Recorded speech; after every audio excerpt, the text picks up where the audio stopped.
दोस्तों एक बड़ी खबर पाकिस्तान से ये है कि पाकिस्तान के फॉरेन मिनिस्टर बिलावल भुट्टो ज़रदारी ने कल एक इंस्टीट्यूट है, institute of strategic studies Islamabad में, वहाँ पे उन्होंने कहा है जी कि डिस्क्राइब किया पाकिस्तान को कि जी हम इंटरनेशनली आइसोलेट हैं और डिसएंगेज्ड हैं।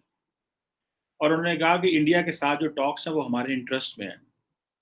और उन्होंने कहा कि ये क्या हमारे इंटरेस्ट को सर्व करता है या हमारे ऑब्जेक्टिव्स अचीव करता है कि हम डिसएसोसिएट रहें। वो कहते हैं मैं पाकिस्तान का फॉरेन मिनिस्टर हूँ, तो मैं इस बिहाफ़ पे ये सोचता हूँ as a foreign minister of the country कि डिसएंगेज होना किसके हक में है। ये ज़ाहिर बात है, बड़ा इम्पोर्टेंट क्वेश्चन है। ज़ाहिर बात है, हमारा इंडिया के साथ ट्रेडिंग रिलेशनशिप भी नहीं है, हम कोई इतने अच्छे ताल्लुकात भी नहीं है, मिलना-गिलना भी नहीं है, कुछ भी नहीं है। तो फिर है क्या? अब ये जो क्वेश्चन है ये बड़ा इम्पोर्टेंट है, लेकिन ये देखना है कि क्या इंडिया भी तैयार है बात करने के लिए पाकिस्तान के साथ कि नहीं? मैंने, अगर आपको याद हो, कुछ अरसा पहले जब ये हुकूमत आई और बिलावल भुट्टो ज़रदारी फॉरेन मिनिस्टर बने, तो मैंने आप लोगों को कहा था कि Bilawal Bhutto Zardari as a foreign minister ज़रूर इनिशिएटिव लेंगे इंडिया से ताल्लुकात को नॉर्मलाइज़ करने में। ये अगर आप मेरे पुराने vlogs Bilawal Bhutto Zardari as a foreign minister और उन्होंने जो बातें की, ये मैंने कही थी। और और वो देख लें, आज उन्होंने बात कर ली। कुछ अरसा पहले उन्होंने कहा कि इंडिया से बात करना हमारे लिए अच्छा नहीं है। लेकिन आज उन्होंने बदल ली बात। उसकी वजह क्या है? क्योंकि पाकिस्तान के अंदर एक ज़ाहिर बात है, एक लॉबी है जो एंटी इंडिया है। जिस तरह इंडिया के अंदर एक लॉबी है दैट इज़ एंटी पाकिस्तान। तो बिलावल भुट्टो ज़रदारी को इस चीज़ का पता है कि अगर हमने ये टॉक्स ना शुरू की या इंडिया के साथ एंगेज ना किया, तो हमारे मामलात ख़राब रहेंगे, एक बात। दूसरा, बिलावल भुट्टो को पता है कि एस्टेब्लिशमेंट भी इस आइडिया को पसंद करती है कि इंडिया के साथ डायलॉग करना चाहिए।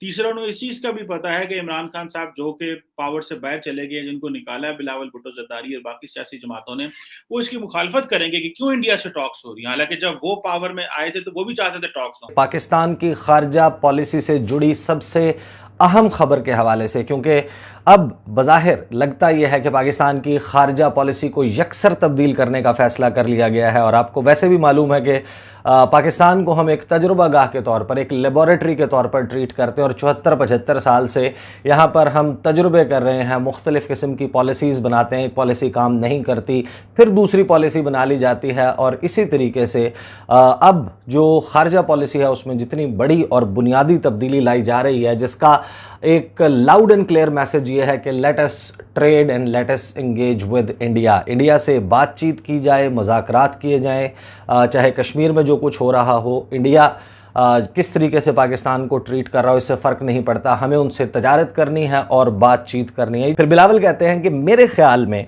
वो कहते हैं कि मेरे ख़्याल में गुज़श्ता कुछ अरसे में हम बहुत ही गैर सेहतमंद तरीके से, अनहेल्दी तरीके से इस रास्ते पर चलते रहे हैं, जिसका पाकिस्तान की खारजा पॉलिसी और मुल्की मफाद, मईशत और आम आदमी की ज़िंदगी पर बहुत मनफी असर पड़ा है।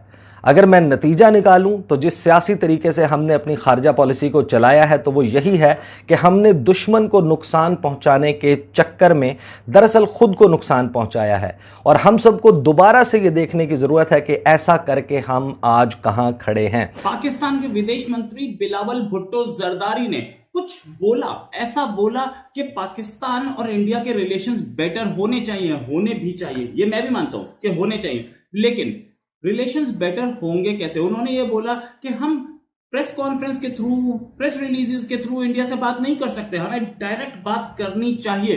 लेकिन क्या ये डायरेक्ट बात हो सकती है?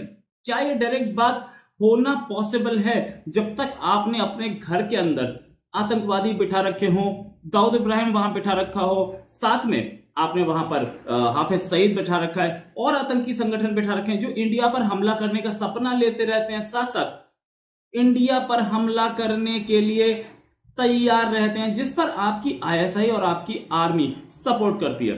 इन्होंने ये भी बोला कि ट्रेड हमें साथ करना चाहिए, ट्रेड करना चाहिए, ये तो बोला। साथ में ये भी बोला कि 370 हटना बहुत गलत था और हम 370 पे हम इसके साथ खड़े हैं। ठीक है, 370 पे आप साथ खड़े हैं, ठीक है।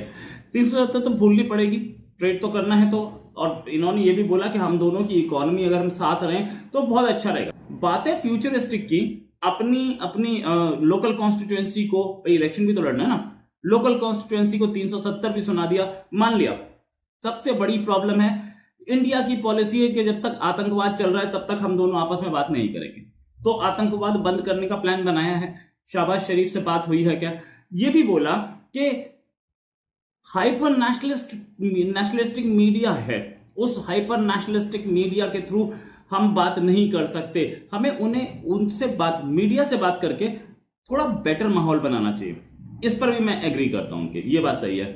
अब उन्होंने ये बोला कि हम इंडिया से ट्रेड करेंगे तो उनकी पॉलिसी को हम इन्फ्लुएंस कर सकते हैं। इंडिया से ट्रेड होगा, दोनों कंट्रीज को फायदा होगा।